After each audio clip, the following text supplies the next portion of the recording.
வணக்கம் சொந்தங்களே, பிரவீன்தனியா கார்டனுக்கு உங்களை வெல்கம் பண்ணுறோம். இன்றைக்கி பார்த்திங்கன்னா நம்ம மாடி தோட்டத்தில் 3 தாய்கள் கிடச்சிருக்காங்க. இனி இவங்ககிட்ட இருந்து பிள்ளைகளை உருவாக்குறது தாங்க நம்மளோட வேலை. செவந்தமாடி கத்திரி நல்லா பழுக்க விட்டு எடுத்தாச்சு. இவங்ககிட்டருந்து நிறைய குழந்தைகளை நம்ம எடுத்துடலாம். நல்ல முளைப்பு திறன் உள்ளது, நல்ல பெருசாக இருக்குது பாருங்கள். அதுபோல் பார்த்திங்கன்னா இவங்க காவாலி கிழங்கு பந்தல் வர போச்சுங்க.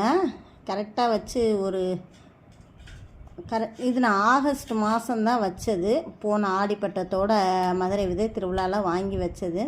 பந்தலை தொடுவாங்க, அப்புறம் டல்லாயிருவாங்க, திரும்ப பந்தலை தொடுவாங்க, அப்படியே முளைச்சி வந்துச்சு. இப்போ பார்த்திங்கன்னா ஒரு 10 நாளாக எதுவுமே இல்லாமல் ரொம்ப டல்லாக இருந்துச்சு. சரி, கிழங்காது இருக்கா, அடிக்கிழங்கு வச்சது எந்த அளவில் இருக்குன்னு பார்க்கலான்னு எடுத்தேன். ஃபஸ்ட்டு பார்த்தோன்னா ஒன்றுமே இல்லாத மாதிரி இருந்துச்சுங்க. ஆஹா, ஒன்றும் இல்லை போல் அப்படின்னு நினச்சா பார்த்தா இந்த குட்டி கிழங்கு வந்தாங்க.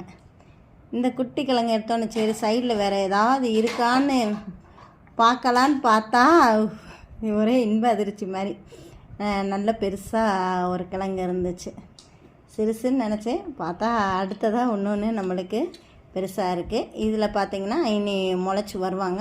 முளைச்சி வந்தோன்னா அடுத்த ஆடிப்பட்டத்தில் ஊண்டி இந்த வட்டமாவது நிறைய பிள்ளைகளை உருவாக்கணுங்க.